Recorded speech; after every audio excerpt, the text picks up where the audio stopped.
tam spomenul, ale ja ju spomeniem, pretože to je pravda, tu mám zmluvu. Ale ja nemôžem strihnúť do toho zbytočného. Nemôžete strihnúť? Nie, to je reklama. To nie je reklama, to je podvodnička.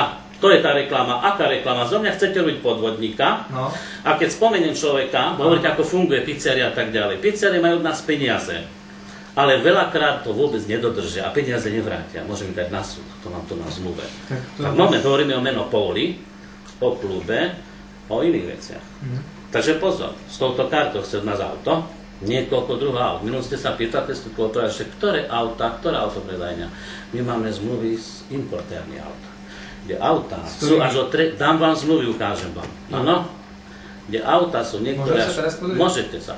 Niektoré autá sú až o tretinu lacnejšie. To je jedna vec. Ďalej predajcovia, priamo v predajniach nám dávajú zľavy.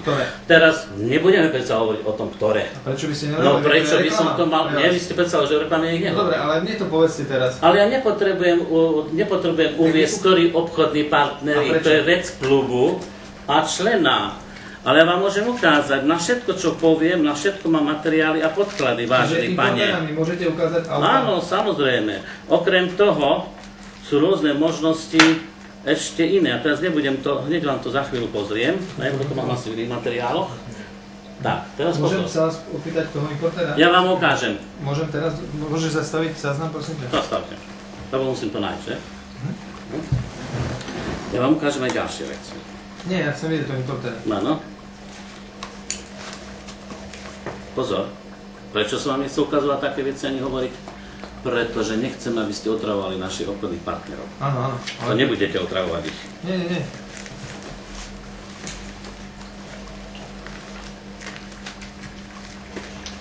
Tu máme v kontraktových materiáloch.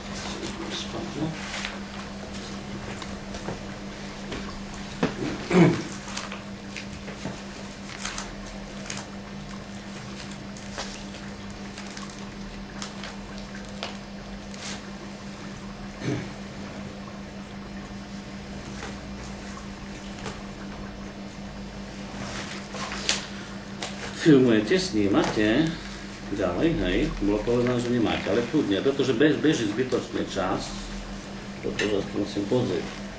Ja to mám pripravených veľmi veľa vecí na vás. O všetko, čo poviem, sa zakladá na pravde. No, tak ja čakám, že keď mi ukážete importéra.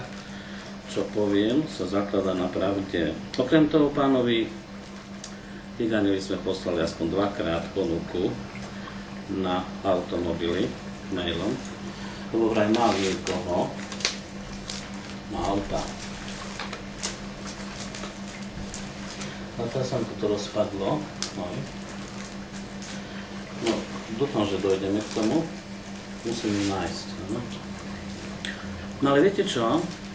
To vám ukážem za chvíľu, keď to nájdem. Pozrieme sa. Ja mám čas. Máte čas? Ja počkám. Aha, takže nech nesním, akým nenájdem. Dobre? Tak počkám, kým ukážete do importéra. Ale to je v poriadku.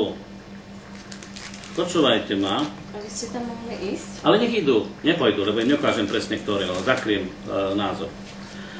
Tak počkajte, ale pred chvíľou ste hovorili, že máte zmluvu s importérom, že viete poskytnúť lacnejšie auto. Ale nie len toto. No. Nie len toto. My máme aj s predajcami, nemáte nárok vedieť o tom, čo vlastne člen klubu a kde môže získať. Na to nemáte nárok. Áno. Vy nie ste člen klubu. Len člen klubu má nárok na výhody z tohto členstva. Čiže vy tvrdíte... Ale vám ako redaktorovi televízie poskytnem informáciu, pretože chcem dokázať, a kľudne točte, pretože ja viem dokázať, každé jedno slovo, ktoré ja poviem a pustím z úst, sa zaklada na pravde. Môžem vás poprosiť, keby ste mi ukázali zmluvu s importérom, ktorý dováža automobily zo zahraničia, že viete poskytnúť o 100 000 korún lacnejšie auto, či ako ste robili? Aj.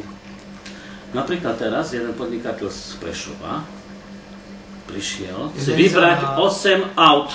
To je v poriadku. A dostal okolo 100 000 zľavu na každé auto s tým, že je členom klubu. Ako to, že ma chcete zase odpimpongovať? Tak mi povedzte, ukážte mi. Ale to ja vám nemusím ukazovať, že kde sa auta kupovali a čo, ale ukážem vám napríklad jedného importéra, s ktorým máme zmluvu. Dobre, prečo mi nechcete ukázať zmluvu s tým importérom? Ja som povedal, počkajte, ja som povedal, že vám ju nechcem ukázať.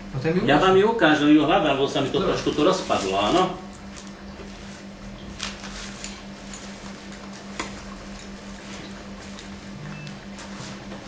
Pretože sa rozpadli určité veci. Pretože to veľmi šmiklavé. Takže vydržte, kým nájdem.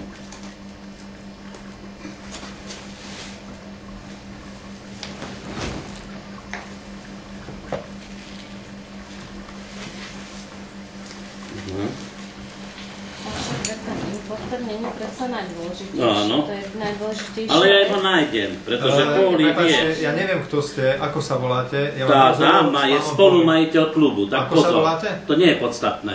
Tá dáma je spolumajiteľom klubu. Prečo by sa k veci nemohla vyjadriť, áno?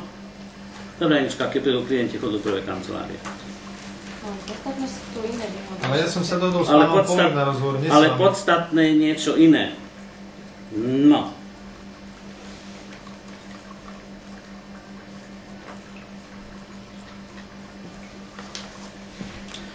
Tak sa pozrieme, áno?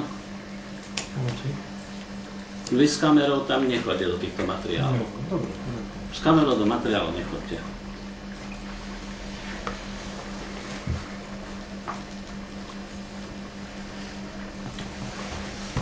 No a teraz to môžete pustiť. Alebo to beží, že? Nebeží. Svieti červené svetlo. S kým je zmluva robená? Wendelin Póli. Názov kár, nebudeme hovoriť ďalej. Stačí pečiatka, podpis. Áno, importéra. Stačí, nie, nebudete ďalej pozerať. Ja som vám ukázal. Vypni kameru. Môže ísť kamera. Je tu zmluva, je tu napísané pán Póli, je tu auta, je. Nie, ja nevidím nič. Vy nemusíte ďalej vidieť, pozor.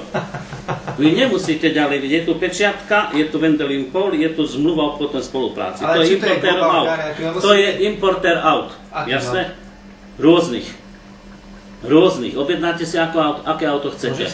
Není podstatné. Toto ukážem na polícii. Dobre, keď ma bude vyšetrovať. Nie vám.